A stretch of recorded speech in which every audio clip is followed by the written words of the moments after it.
VAR. Martin and Ray, I mean, you've both been players.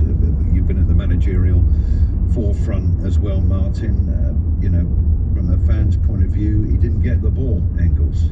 Well, he didn't. What the point that Dean was making there was he still got his shot away, and it was the block afterwards. Did he stop Bergwijn having the shot? No. Did he catch him? As Dean said, it might have been a slight touch on him.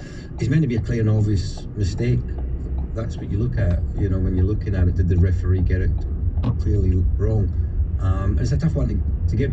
And earlier that would have been given. I've got to be honest with you, when we played that, you'd never have got that. Did you think it was a penalty? I thought it was a really tough one, to be honest. You know, it was one of them ones where I can understand why he went in for it, because he went to get the block.